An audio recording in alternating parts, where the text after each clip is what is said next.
I want you to go through the whole Quran with me. Join me at bayina.tv.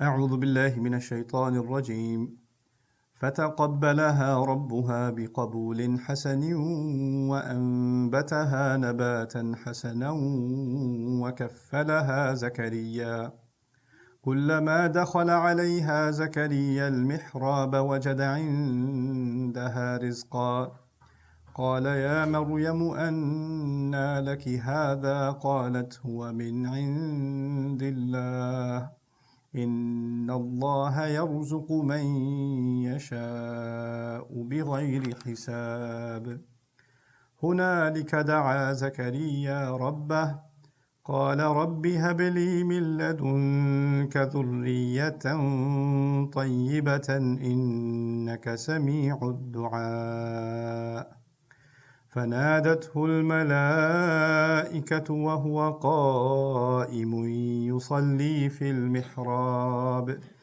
أن الله يبشرك بيحيى مصدقا بكلمة من الله وسيدا وحصورا ونبيا من الصالحين قال أنى يكون لي غلام وقد بلغني الكبر وامرأتي عاقر قال كذلك الله يفعل ما يشاء قال رب اجعل لي آية قال آيتك ألا تكلم الناس 3 أيام إلا رمزا واذكر ربك كثيرا وسبح بالعشي والإبكار رب اشرح لي صدري ويسر لي أمري واحلل عقدة من لساني يفقهوا قولي فالحمد لله والصلاة والسلام على رسول الله وعلى آله وصحبه أجمعين أما بعد everyone السلام عليكم ورحمة الله تعالى وبركاته.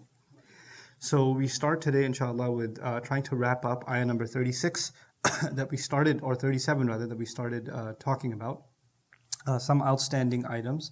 فَتَقَبَّلَهَا رَبُّهَا بِقَبُولٍ حَسَنٍ. We talked about how Allah accepted her prayer, the prayer of the mother of Maryam.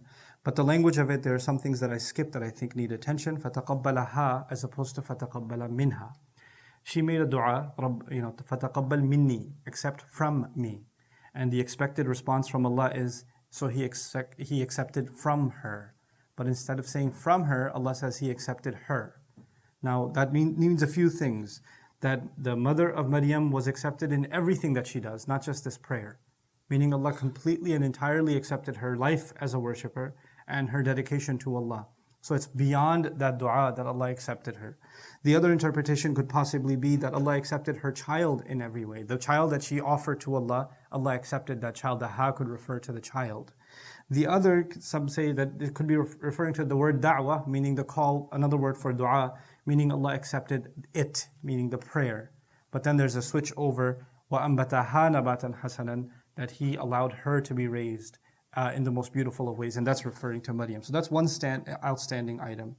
Then the next thing is وَكَفَّلَهَا زَكَرِيَّا, and Zakaria took responsibility of taking care of her. Kafil in Arabic is someone responsible for someone else. Actually, kafal in Old Arabic was there's a blanket, kind of a soft material that they used to put over the hump of a camel. When they wanted to take care of that camel and make sure that it's comfortable when they're riding it, then they would put a kafal on top of it, and a camel that's extra taken care of has a kafal on it. So from it you get the word kafil, caretaking, guardianship, responsibility, sponsorship even. These are kind of the implications of the word kafal. So Allah says, kaffalaha Zakaria. Zakaria was the one who took care of, or took responsibility of the guardianship of Maryam salamun alayha.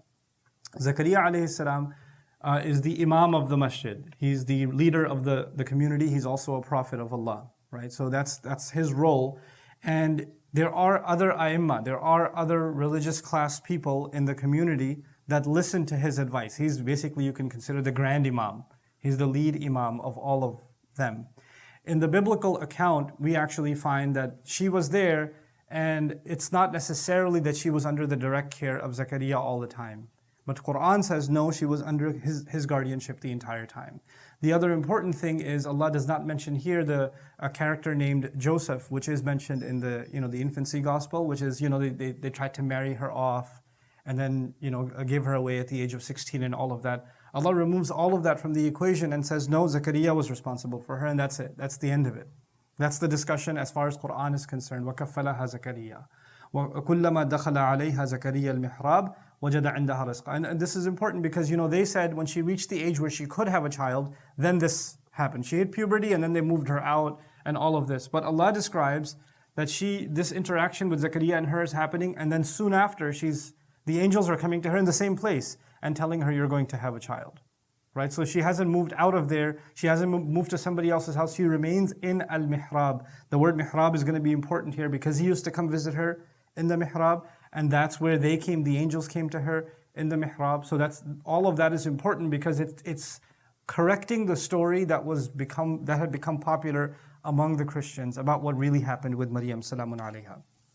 And this is actually part of Allah's answer to the mother's prayer, that Allah keep her protected, that Allah does not put her in a difficult position. And so here, وَكَفَّلَهَا زَكَرِيَّا, and by the way, Zakaria, his name alayhi salam, even though it's a Hebrew name, it shares an origin with the Arabic language from dhikr, dhal as opposed to za. So it's actually someone who remembers Allah a lot. And it's interesting, Allah says, وَذْكُرْ رَبَّكَ كَثِيرًا, remember Allah a lot, to Zakaria, almost translating his name in the ayah. Okay, so even though that's not an Arabic name, if you study the original meaning of the word, it's someone who remembers Allah a lot. Okay, so كُلَّمَا دَخَلَ عَلَيْهَا زَكَرِيَّا الْمِحْرَابَ وَجَدَ عِنْدَهَا رِزْقًا. Every single time, Zakaria would enter the mihrab, to meet her. Alayha and al-mihrab are two, dhuruf here. He entered upon her, meaning he came into her quarters to visit her, and this was the larger part of the mihrab. Now, what in the world is a mihrab? Nowadays, we think of a mihrab as the pulpit of the masjid, like the mihrab of the masjid, or the sanctuary where the imam leads the prayer. That's the mihrab. That's a more modern meaning of the word mihrab. Originally, the word mihrab had some other implications, and I want to share those with you. Al-mihrab, originally, ma'wal asad, it's actually if you had a mountain and at the very top of the mountain there was a cave, and that's where the lion stays, like a lion's den, which is inaccessible. Smile, you're on camera. Okay. So a lion's den where the lion stays exclusive, it doesn't want to be bothered. That's actually called a mihrab. That place is called a mihrab. And from it, some have derived a place that's higher above, it's private, like nobody will bother you, it's an inner sanctuary. That's a mihrab. Maybe there's some part of somebody's home that's exclusively for them, nobody can bother them, and it's just them and their solitude. That place is called a mihrab, okay?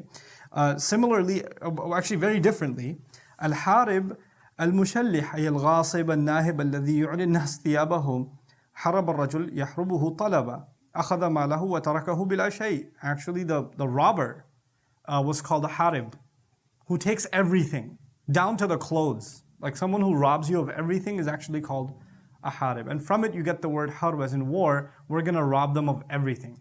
War as in we're going to take everything they have. Okay? And this is from the lazim form. Hariba is actually a person who has nothing left. They're completely bankrupt. Ukhidha maluhu kulluhu. All of his wealth was taken away. That's a person that has experienced harib. And from it you get the word war. Harb. Harb is in the Arabic language war. And that's used in the Quran for that meaning. Now, what are the implications of the word mihrab? Some have tried to say it's not just a place that's exclusive, but it's also a place where you go before Allah bankrupt. In other words, it's a place where you come before Allah complete faqir. You have nothing, you own nothing, you are nothing. Everything's been taken from you. Others say no, a mihrab is a place where you're in solitude with Allah, or in your prayers, where you recognize that the things you need have been taken from you. Like you come in a state of desperation when ni'mah has been taken from you. That's when you're in a place called mihrab. I would argue that the implication here is more about solitude and being alone, like the place mihrab originally in the Arabic language, a place where the animal is to be left alone and it's higher above. In a figurative sense, a place of worship is, even if it's in elevation low, it's spiritually higher. Allah Azza wa Jal mentions in the Quran, في بيوت أذن الله أن ترفع ويذكر فيها اسمه. Like homes that Allah allowed for them to be elevated, homes that are elevated. So a masjid could be in a basement, but it's still an elevated place as far as Allah is concerned. So in that sense, a mihrab is a higher place of solitude and connection with Allah. And that means that a mihrab can be, it's different from a masjid. You can have a mihrab in your home. You can have a mihrab, a corner of your home that's just you and Allah. That's your space. And that's your mihrab. It could be a closet for all that matters. The inner part of your home, the jawful bayt, that can become a mihrab. So anyway, so he used to come and visit her in the mihrab. And when he used to come and visit her, he would find وَجَدَ عِنْدَهَا رِزْقًا. In her company, he would find, right by her, he would find provision. And some narrations say that this was fruits from out of season. Others say different things about different kinds of food, fruits.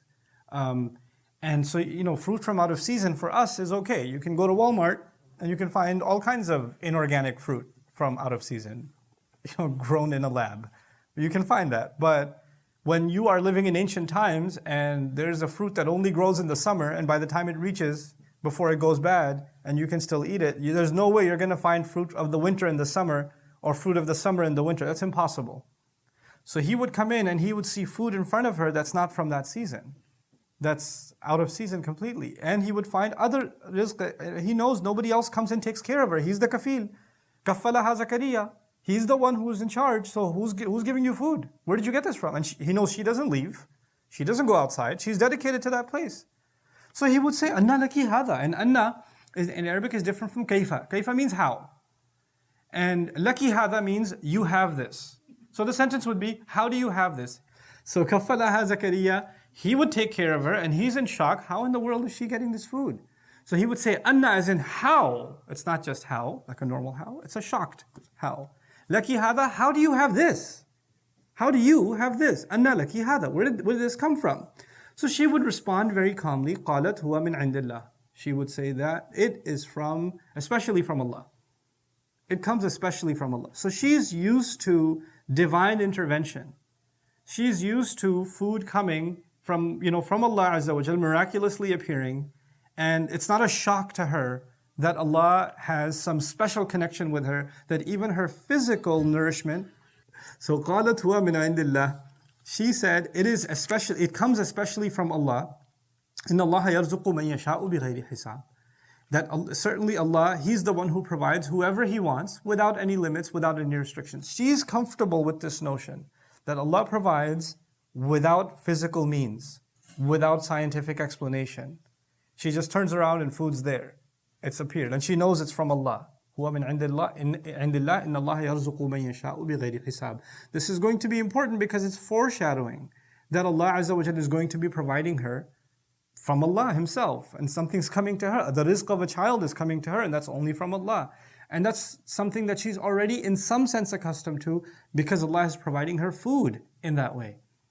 And it's interesting that when Zakaria alayhi salam heard this, and he was so sure, and she's so sure this can only be from Allah, she adds the word inna, right? So she says, it is from Allah, certainly it is Allah. He provides whoever He wants, without any limits. And it's not just me that Allah provides, He provides everyone. So she's not even saying I'm special, she's saying this is who Allah is, for everyone. So it's not a shock to her, and she doesn't see herself as a special case. She just sees this is who Allah is, this is Allah's norm. And I've talked to you, I gave you a long explanation of Allah providing without hisab before. Right? So, إِنَّ اللَّهَ يَرْزُقُ مَن يَشَاءُ بِغَيْرِ حِسَابٍ. Now at that moment, this is the beautiful thing about this part of our dua, and we can move through some of these ayat rather quickly because the story is progressing. But hunalika means then and there. It's a dharf of makan and zaman. Actually means then and there. Right at that moment, right in that place.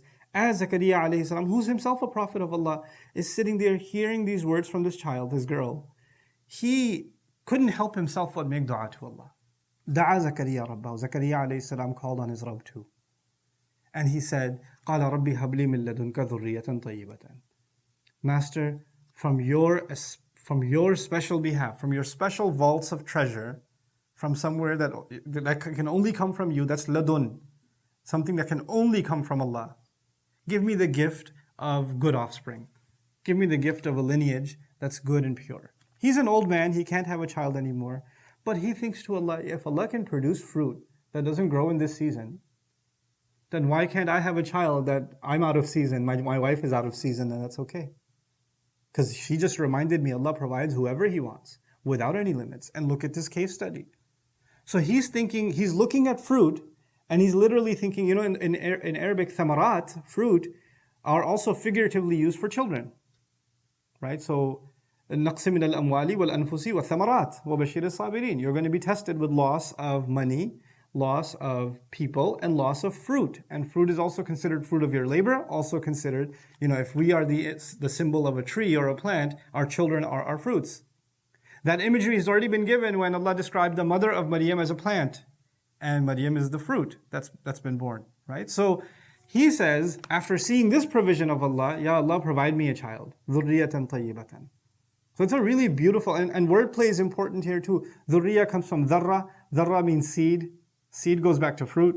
He's seeing fruit in front of him. So it's a really beautiful wordplay in the ayat and how one thing inspires another. What we learn from this prayer of Zakaria alayhi salam are a few important things. Previously in the beginning of this surah we saw وَهَبْ لَنَا مِن لَدُنْكَ رَحْمَةً. Give us the gift of mercy. We asked Allah in the beginning of the surah, grant us the gift of rahmah, which was wahi. Now we're seeing وَهَبْ لِي مِن لَدُنْكَ رَبِّ هَبْ لِي مِن لَدُنْكَ ذُرِّيَّةً. Provide me offspring, a child. What we're learning is we ask Allah for spiritual nourishment in the beginning, and now we're asking Allah for material nourishment also. And we don't just want one kind of nourishment from Allah or the other. We want both of them. And actually it comes before the other. The spiritual nourishment we asked for first in the surah. We asked Allah, وَهَبْ لَنَا مِن لَدُنْكَ رَحْمَةً. And rahmah was an alternative for wahi. And if you remember what I was talking about then. Now, it's interesting that if you are inspired by revelation, then the way you even ask for a child is going to be different. He didn't just ask for a child. He said, ذُرِّيَّةً طَيِّبَةً. A good child, good offspring that is pure. Tayyib is two things, goodness, khair in it, and safa in it, purity in it. ذُرِّيَّةً طَيِّبَةً. So he asked Allah to give him the gift of good offspring. From it, of course, we learn immediately, when we ask Allah for children, we should ask Allah for good children, not just healthy children. And tayyib actually is beautiful because it covers the material and the worldly and the spiritual. Tayyib actually means healthy also, good also. Like kulu mimma fil ardi halalan tayyiban. Tayyib occurs for, we don't just eat permissible food, eat food that's good, that's clean, that's pure. So it's got this material dimension to it too. Tayyib is something that's pleasant. So tayyib also means something that will bring me happiness, that will make me feel good, that will bring me peace. So those meanings are intended too. And of course on the spiritual side, a purity and a tazkiyah is implied in it also. So when we ask Allah for children, we ask Allah for all of these things. Sometimes our children can become in a material sense, in a social sense, very successful. They can become popular, they can become wealthy, they can have status. But tayyib is missing. Goodness is missing. Goodness to parents is missing. Goodness to neighbor is missing. Courtesy is missing. Kindness is missing. The MBA is there, the PhD is there, but basic manners aren't there, Or spiritual connection to Allah is not there. They're so successful, they've bought their mother a house, and they've got the car, and everything's taken care of, and all the medical expenses are taken care of, and and they can go on vacation every year, and he can send his mother to Umrah and whatever she wants or whatever, but he won't pray. Mother's crying, he doesn't pray. Dhurriya is there, a lot of tayyibat are there, but something's missing. He, alayhi salam, asks, Ya Allah, provide me a child, and he recognizes just because he's a prophet doesn't mean that he'll have a child that's going to be righteous. That's not a guarantee. Nuh alayhi salam did not necessarily have a righteous child. Yusuf alayhi salam did not necessarily have righteous children. Right? So just because Allah has given you prophethood doesn't mean that it's passed down. And he's in the presence of someone who's not a prophet, right? So he's for example, Maryam's mom was not a prophet, and Allah gave her a good child. So, goodness is not inherited. It's not genetic. You don't get to say, I have this last name, therefore I have, good lineage, and therefore, But as I was explaining in the dua series, the lineage of prophets is actually their behavior and modeling their behavior. عَمَلٌ غَيْرُ صَالِحٍ. Like Nuh was told, that's not your child because he's a no good deed. All he does is no good. That's why he's not your child. So being good is actually what makes someone from the inheritors of prophets. So he says that to Allah, Rabbi habli min ladunka dhurriyatan tayyiba.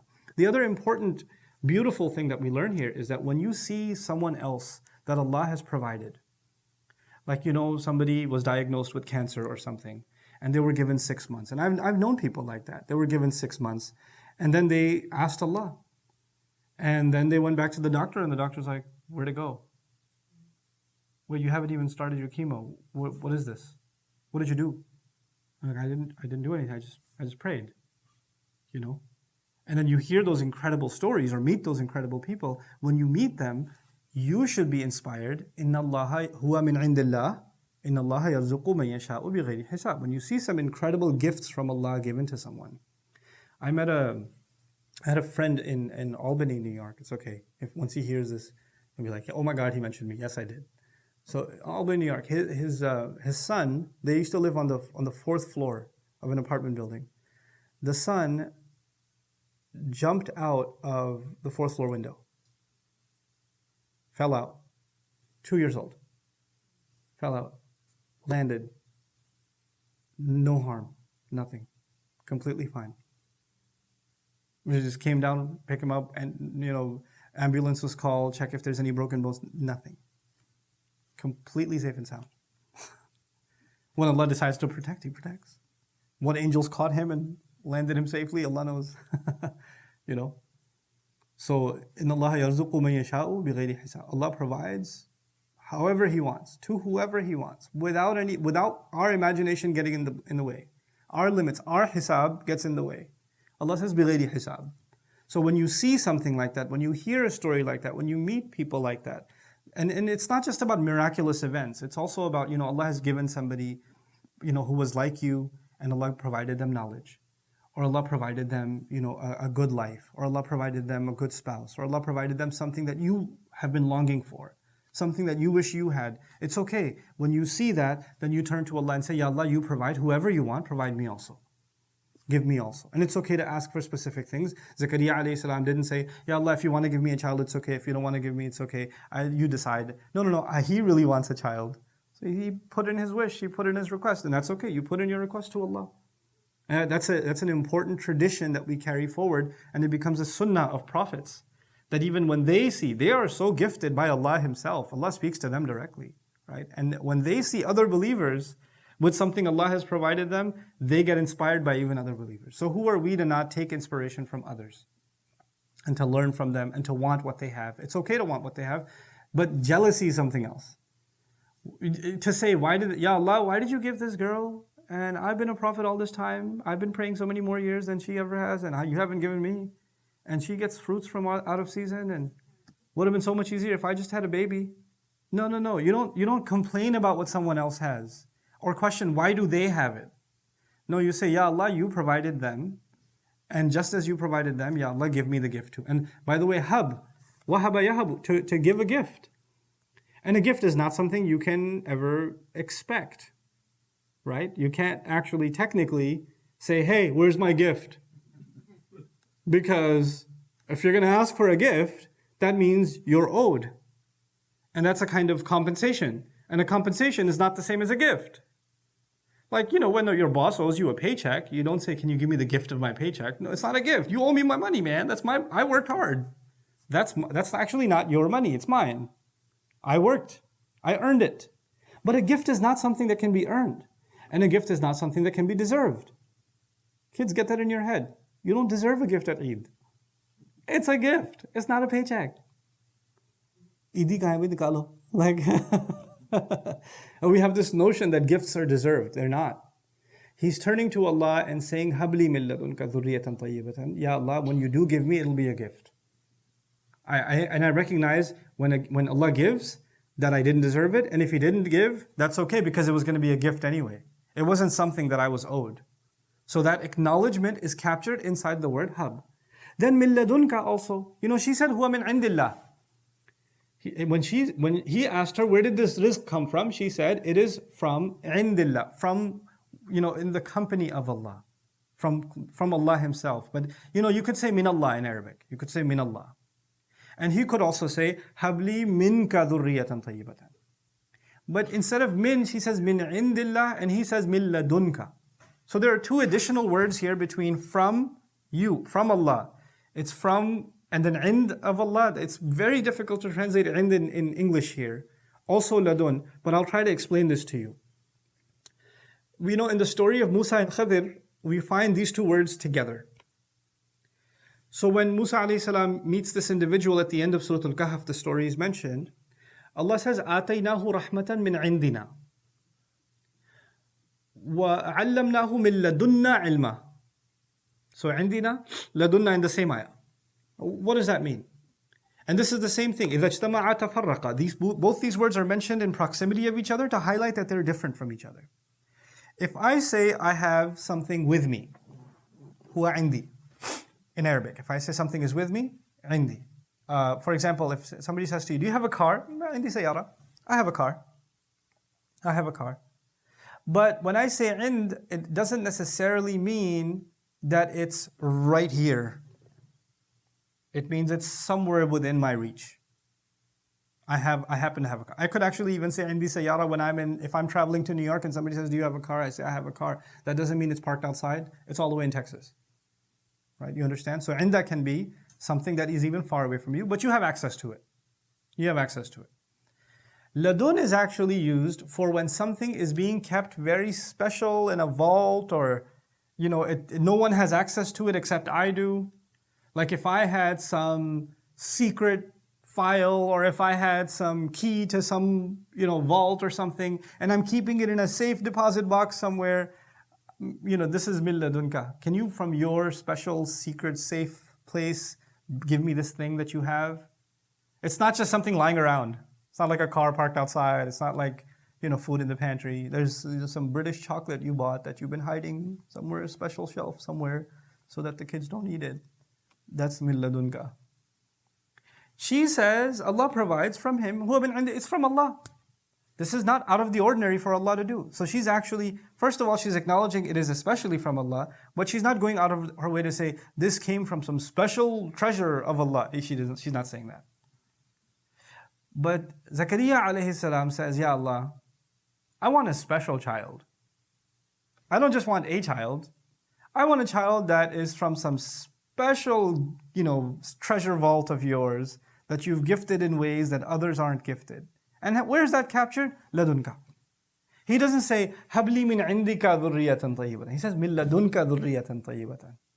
That lada is actually the closeness to Allah. And by the way, ladun is used when if I say, ladayya qalam, I have a pen. Also translated, I have a pen. But I have to have it in my possession right now. It has to be right next to me. It can't be somewhere far away. So the idea, Ya Allah, from your special closeness, I want a child. And it's remarkable that it's that special closeness to Allah that Allah gave him Yahya alayhi salam. It's responding to the words of Zakaria alayhi salam, Habli min ladunka dhurriyatan tayyibatan, innaka sami'ud du'a. Certainly you are the hearer of the call. You hear the call, and Sami' is different from Sami'. Sami' and Sami' are different. Sami', the one who listens right now. Sami', the one who always hears. Not just right now. You've always been hearing my call. In other words, he's not saying, Ya Allah, all these years I've been making dua. All these years I've been asking you. I'm not saying that Allah, you didn't hear me all those times. I'm saying you've heard me all the time. You've heard every single one of those du'as. Just like you're hearing this one. Innaka sami'ud du'a. And there's no doubt about that. There's no doubt. People, if they're praying for something for a long time and it's not answered, then you know what they start saying? I've been making dua for so long, Allah hasn't heard. Allah hasn't listened to my dua. He's in his old age and a lifetime of making dua like that. And he says, Allah, you've always heard. In other words, we don't doubt that Allah hears dua just because it didn't get answered on our terms. There's a difference between those two things. Allah will answer on His terms. Something you should think about in the... it's a small bit of contemplation. And again, it has to do with children. The mother of Musa alayhi salam and the mother or the father of Yusuf alayhi salam, they both lost children. Yusuf alayhi salam's father lost Yusuf. Musa alayhi salam's mother lost Musa, put him in the basket. They both made dua to be reunited with their children. And the mother was reunited with her child a few hours later. Like he ended up in the castle, started crying. The wet nurses came out, started looking for who can feed him. He wouldn't drink anybody's milk. And then his sister got him connected again. And a few hours later, mom and child are back together. Dua answered, but in how long? Within 24 hours. Yaqub alayhi salam has lost his child, Yusuf alayhi salam. He's also making dua. And as a matter of fact, the mother of Musa is not a prophet. The mother of Musa is not a prophet. And she makes dua, and her dua gets answered a couple of hours. Yaqub alayhi salam is a prophet or no? He's a prophet. And he makes dua to be reunited with his child. How long does that dua take to get answered? Decades. This boy lost his youth. Then he lost his young man, this age in jail. And way down the road, he gets to see him again. And people start thinking, Allah isn't answering my prayer because maybe I'm not close enough to Allah. Wait a second, a prophet prayed and it took that long. And someone who's not a prophet prayed and it... Because the schedule of when a dua is answered and how it's answered, Allah provides whoever He wants without any limits. He's the one who hears all the du'as, but He decides when to provide what.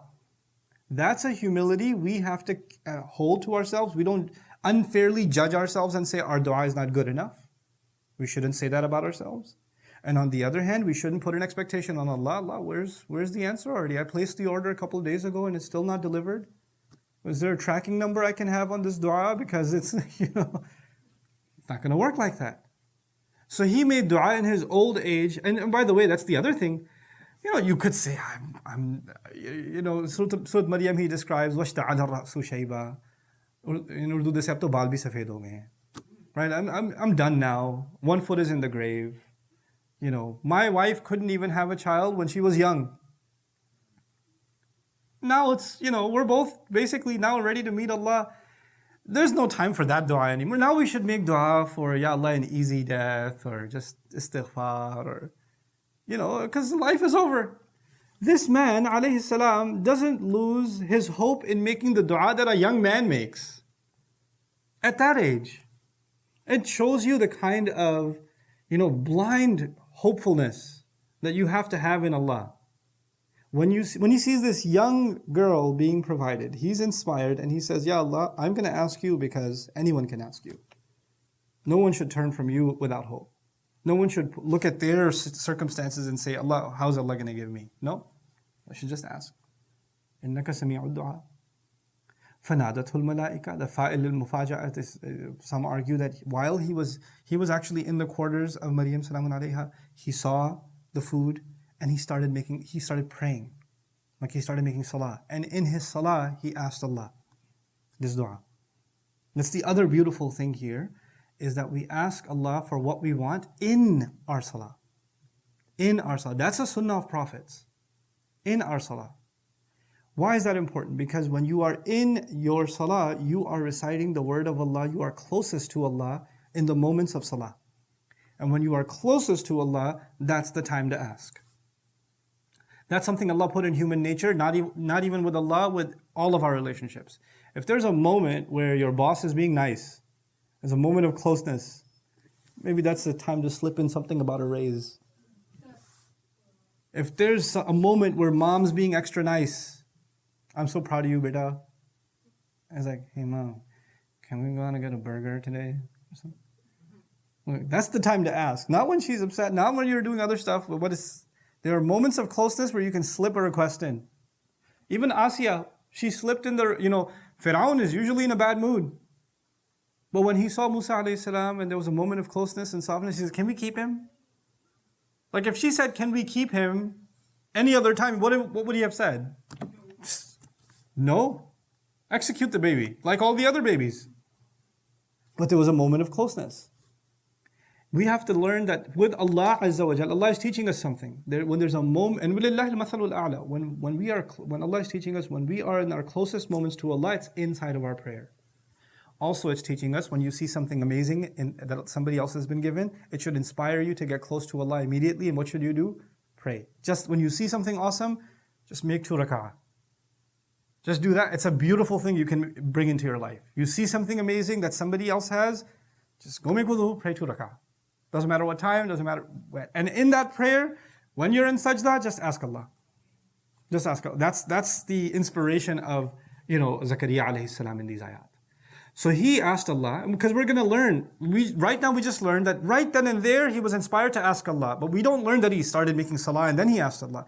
That's coming a little bit later. Allah is going to unravel what happened. فَنَادَتْهُ الْمَلَائِكَةُ. Then immediately the angels called on him. وَهُوَ قَائِمٌ, while he was standing, يُصَلِّي فِي الْمِحْرَابِ, praying in the mihrab. Remember, دخل عليها زكريا المحراب. It's the same al-mihrab. So he hasn't even left the room yet. He's still with Maryam salamun alayha. And he's in prayer. And in that prayer, the angels start talking to him. In his salah, the angels start talking to him. The biblical account says that Jibreel started talking to him. How do we reconcile that Jibreel, and of course in Qur'an also, Jibreel spoke to Maryam alayhi salam. But it says malaika, angels. Angels called on him. It actually suggests that Allah sent an entire legion of angels to congratulate Zakaria alayhi salam. And then they all addressed him and got his attention, and then the leader spoke. Like then the leader, meaning Jibreel alayhi salam, spoke. But you know, Jibreel alayhi salam, we learned that he doesn't travel alone all the time. Muta'in thumma amin. He has a following. He's got a following. So Jibreel alayhi salam comes with an entire entourage of angels that descend. And so he's just standing in this prayer alone, and angels descend and start calling on him. يصلي في المحراب, while he's praying in the quarters. أن الله يبشرك بيحيى.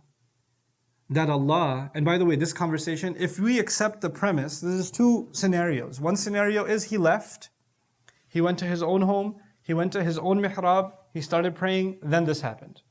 Other scenario is he's still in the same mihrab as who? Maryam salamun alayha.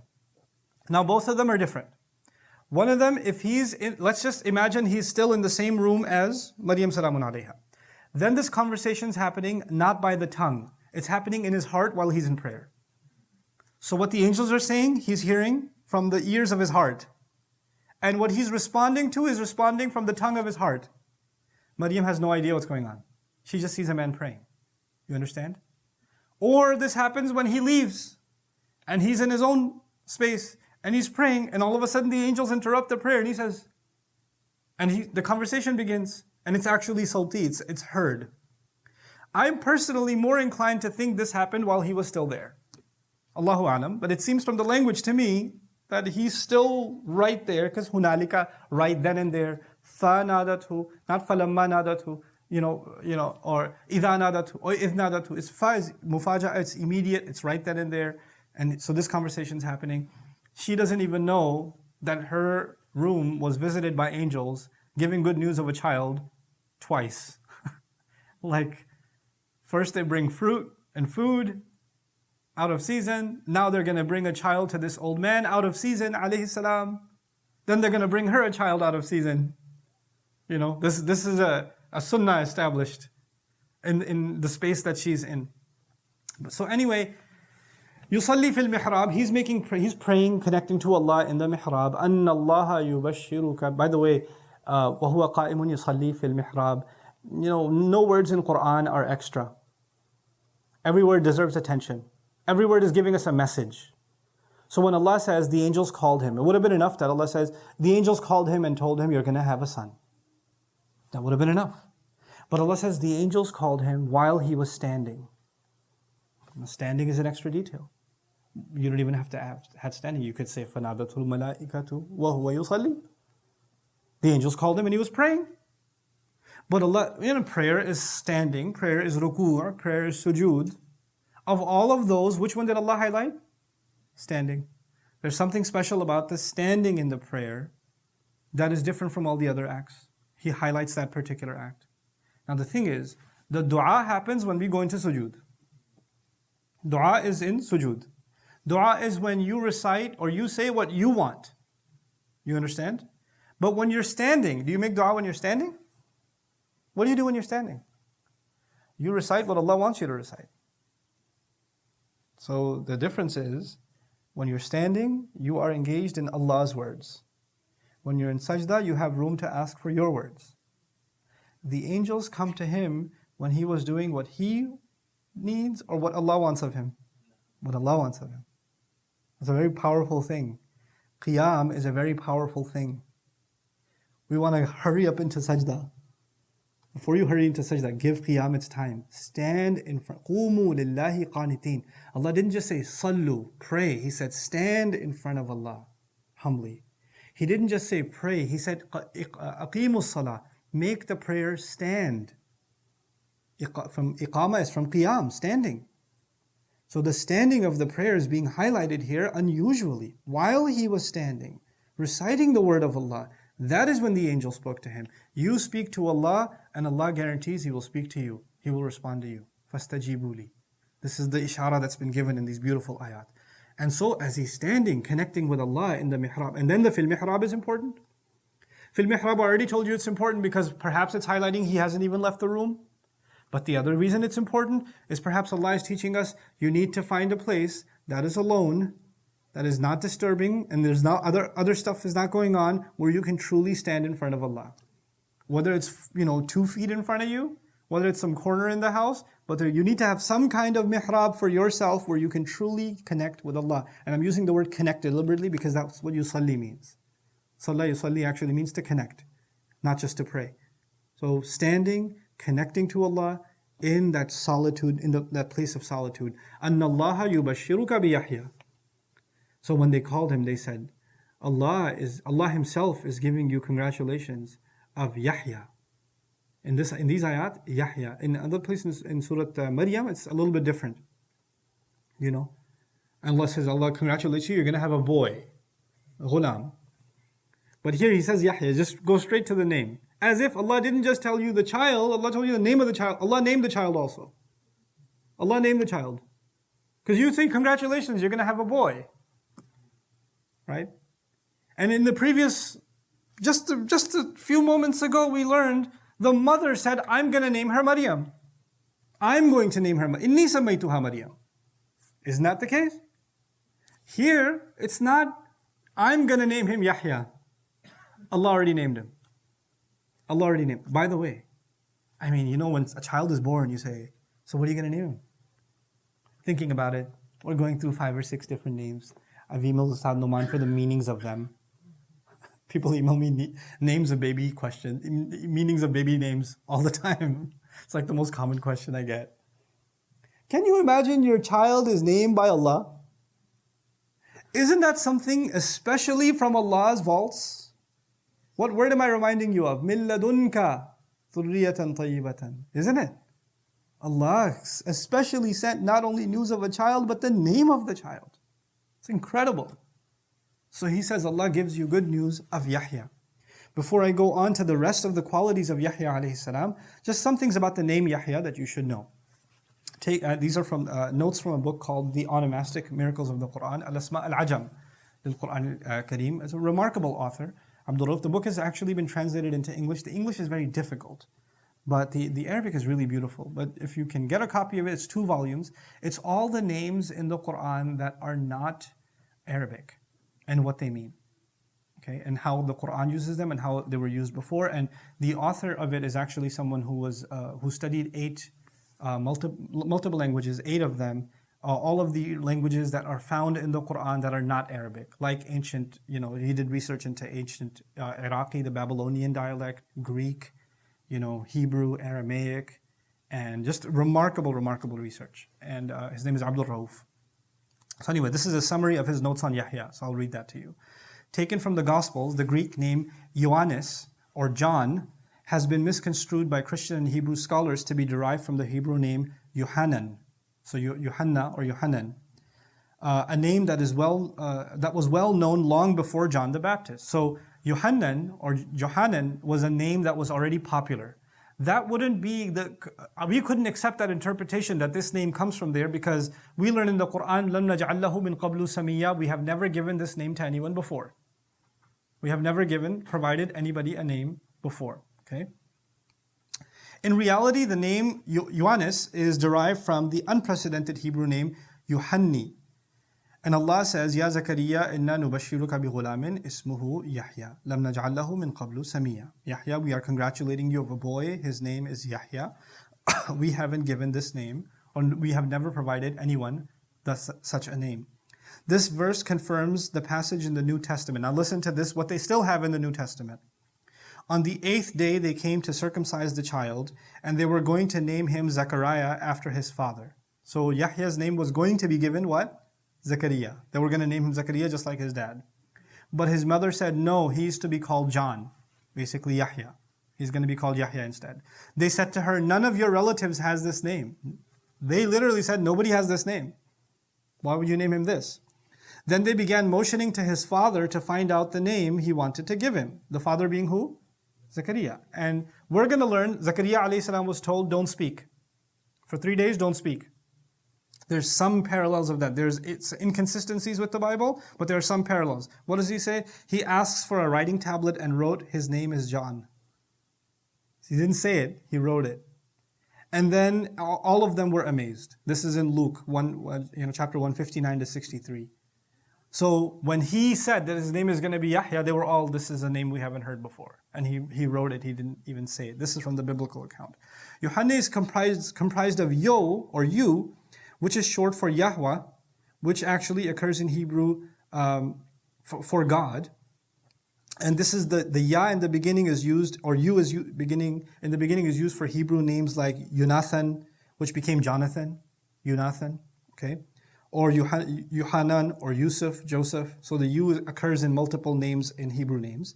And Hanne is derived from the Hebrew trilateral Ha, Nun, and Alif, or Ya, you can say, the equivalent of hasr in Arabic, which is to decline or to stop.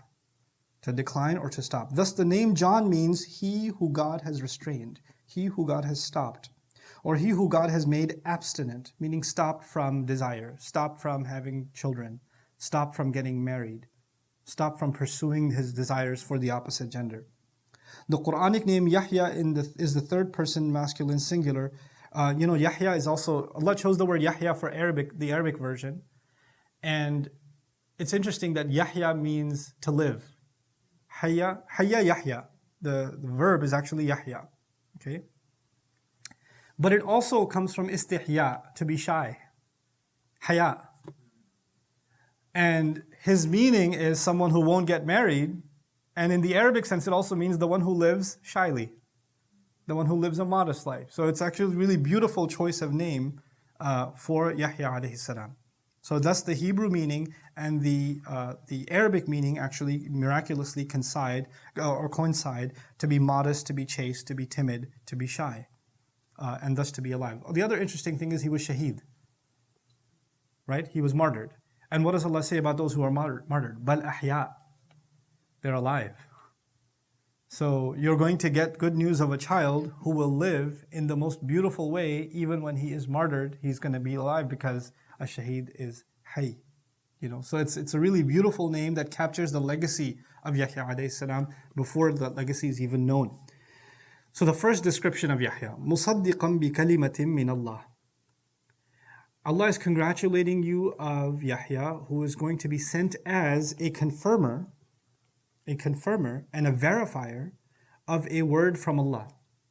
He will declare a word from Allah is true. Musaddiq means you look at something, you read a report and say, I verify that this is true.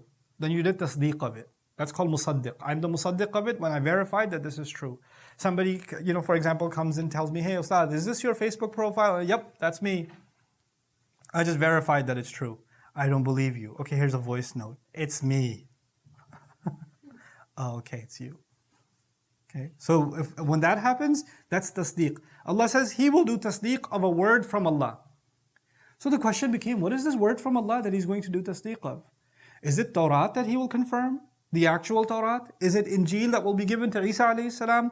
Later on in these ayat, we're going to see that Allah will call Isa alayhi salam himself a word from Allah. Isa, one of his descriptions in the Quran is a word from Allah. Yahya alayhi salam is considered the confirmer of Isa alayhi salam. He was to Isa alayhi salam was what Abu Bakr was to Rasulullah sallallahu alaihi wasallam. That's actually the relationship the two of them had. There are some really wild narrations that, when she was pregnant with Yahya, his wife was pregnant with Yahya, and Maryam was pregnant with Isa alayhi salam, that she would actually, when they would sit together, because they're only 3 months apart. Okay, so he's 3 months older. Yahya is 3 months older than Maryam salamu alayha. So when this happened, and they were both pregnant, sometimes the mother of Yahya would say, the baby in my womb is leaning towards your baby. Every time we're in proximity, it leans towards your baby. Like he was already confirming or leaning towards or supporting, Isa alayhi salam even before coming out of the womb. This is what some narrations suggest, subhanAllah. So فنادته الملائكة وهو قائم يصلي في المحراب أن الله يبشرك بيحيى مصدقا بكلمة من الله. He's going to confirm a word that comes from Allah, meaning he's going to confirm Isa alayhi salam, which is going to get him into a lot of trouble. Isa alayhi salam, when he's born, he's going to know the entire Torah even as a baby. And he's going to be calling people out. Even as a young age, he's going to be calling out the corrupt rabbis. He's going to be getting himself in a lot of trouble. He's going to be considered a rebellious troublemaker. You went from Maryam, who everybody loved and respected, then all of a sudden she got accused of the worst thing, and then her child comes out the worst rebel among the rabbis. And he's backing him up. So he's the other troublemaker. Oh, you're related. You guys are defiling the legacy of your father and your uncle Zakaria. We respected Zakaria. What is this trouble that you guys are making? And it's interesting. What did Zakaria say about those people that are going to give them trouble? إِنِّي خِفْتُ الْمَوَالِيَ مِنْ وَرَائِي. The people that are in charge behind me, I'm afraid of them. And they're the same people that are giving Isa alayhi salam and Yahya alayhi salam trouble. Right? So Allah says that He will make him someone who confirms the word from Allah. And then you would think that if he's going to do that, then he's going to have an assistant role to Isa alayhi salam. Right? He just only plays a role where he's always, supporting Isa alayhi salam. But Allah says, no, he doesn't just have a backup role. He's a leader in his own right, was sayyidan. And he's a leader by himself too. He himself will lead. He himself will actually be a role model. People will follow him and take his leadership. Also even suggest that perhaps Isa alayhi salam would take his suggestions seriously. He would let him take the lead on some things. So they had a good partnership between each other of prophethood. Okay, so he didn't receive revelation of Tawrat and Injil. The revelation came to Isa alayhi salam. He's the one supporting him and backing him up. So he's a leader also. And then وَحَصُورًا. Hasuran is fa'ul from maf'ul. That sometimes the fa'ul form is used to describe the ism maf'ul, which means hasr means exclusive. Mahsur, the one who is left alone, meaning the one who is chaste, the one who doesn't get married, the one who stays that way. And the difference between mahsur and hasur is lazim, as opposed to being, the passive form. What that means is on his own he decides that he doesn't want to pursue that. Not that he has been made incapable of it. If he was made incapable of it, the word would have been mahsur. Because some people tried to suggest that he was castrated and things like that. That's not the case. That would have been mahsur. This is hasur. Hasur suggests that he himself decided that he will not. And by the way, something about Sayyid that I should have mentioned. فَالسُؤْدَدْ عِنْدَ الْعَرَبِ فِي الْجَاهِلِيَّةِ يُعْتَمَدُ كِفَايَةَ مُهِمَّاتِ الْقَبِيلَةِ وَالْبَذْلِ لَهَا وَإِتْعَابِ النَّفْسِ لِرَاحَةِ النَّاسِ. A Sayyid to the Arabs is someone who the most important missions are handed to. Someone who doesn't take a small responsibility, takes a very big responsibility is called a Sayyid. Someone who is responsible for a lot of people. Someone who takes on a lot of pain so other people can be in comfort. These are the qualities of a Sayyid, which is why you have the famous saying in Arabic, Sayyidul Qawmi Khadimuhum, that the leader of a people is their servant. Right? He bears the brunt of all the difficulty so that people can be at ease. So وحصورا فتعين أن يكون ذكر هذه الصفة ليحيى إعلاما لزكريا بأن الله وهبه ولدا إجابة لدعوته إذ قال فهب لي من لدنك وليا يرثني. Allah mentions that this child is going to be not only not interested in marriage, because Allah could have just mentioned that word too, but mahsur actually means he's cut off from all other concerns. He's isolated from worldly pursuits.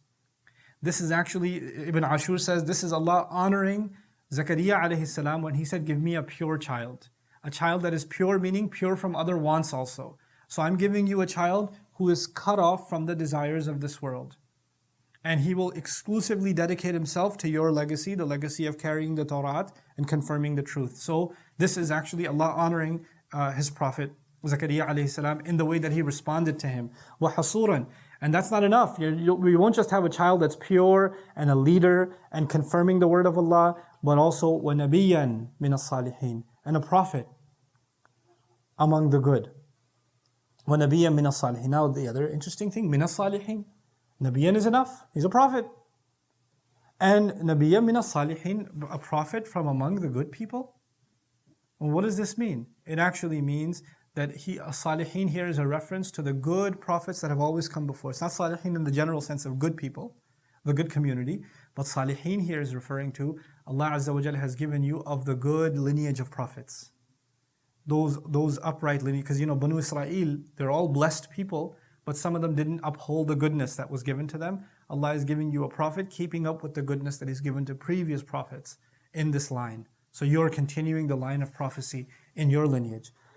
Now this ayah, as I'll conclude, this ayah has been looked at in two ways, this coming ayah. قَالَ رَبِّي أَنَّا يَكُونُ لِي غُلَامٌ.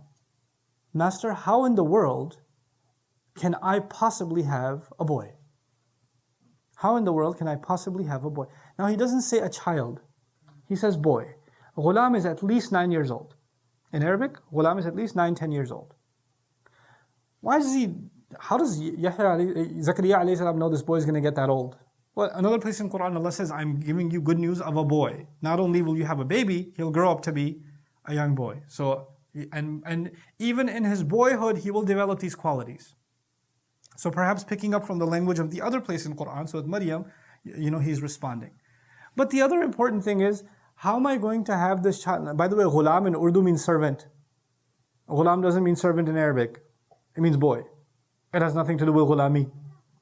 Okay? It has nothing to do with that. Okay? So, people in Urdu, they name themselves Ghulam Rasul and things like that. Right? But ghulam, that must be the Urdu meaning, but not the Arabic meaning. Okay?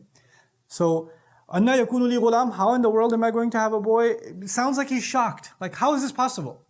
وَقَدْ بَلَغَنِيَ الْكِبَرُ وَامْرَأَتِي عَاقِرٌ. Old age has reached me, and my wife has always been barren. She's barren now, and she's always been. وَكَانَتْ امْرَأَتِي عَاقِرًا in Surah Maryam. She was, from the beginning, even in young age, she couldn't have a child. So, this is one way of reading this. But another way of reading it actually is that this shock that he mentions is actually out of joy. He made dua to Allah, give me a good child. When Allah gives him the child, he doesn't say, how is this going to be possible? That would mean that he made dua believing that it's impossible. But a prophet doesn't make dua not believing that it's possible. Right? The purpose of dua is that you actually truly believe anything's possible. إِنَّ اللَّهَ يَرْزُقُ مَن يَشَاءُ بِغَيْرِ حِسَابٍ. So a better reading of this ayah is, Ya Rabb, how am I going to have a boy? I'm going to have a boy? I'm this old, my wife is barren, we're still going to have a boy? Like, there's not a how, there's a yes. There's an excitement. Oh my God, how? This is a happy how, not a shocked, I don't understand how this works. How? And that's actually the reading of it, because he just asked Allah. He just turned to Allah. Why would he be in disbelief if Allah is answering the thing that he asked for himself? رَبِّ هَبْ لِي مِن لَدُنْكَ ذُرِّيَّةً طَيِّبَةً إِنَّكَ سَمِيعُ الدُّعَاءِ. So, أَنَّا يَكُونُ لِي غُلَامٌ وَقَدْ بَلَغَنِيَ الْكِبَرُ. Old age has reached me. Even though old age has reached me. It's interesting. Old age has reached me is different from saying I'm old. بَلَغْتُ الْكِبَرُ. I reached old age. I reached old age. كَبُرْتُ. I've gotten old. Or shikhtu, I've become a sheikh, I've become old. But he says old age has reached me, as if old age may reach me, but that doesn't mean that my capabilities are gone. Allah can take the old age that has reached me and put it on hold, and I'm going to be capable. وَقَدْ بَلَغَنِيَ الْكِبَرُ وَامْرَأَتِي عَاقِرٌ. And even though my wife is still barren, this is the Jumla Ismiya, is still barren, as she always has been, it doesn't matter. And then the angel confirmed his joy and said, كَذَلِكَ اللَّهُ يَفْعَلُ مَا يَشَاءُ. That is how Allah does what He wants. You're right. That is how Allah does what He wants. Notice the word يَفْعَلُ. Allah does what He wants. What's Allah's doing here? Allah's doing here is making an old man capable of having a child. A woman that's never been able to conceive at an old age when it's impossible for her anyway. This is what Allah does. This is what Allah's doing is. Notice the word يَفْعَلُ is going to change to يَخْلُقُ later on.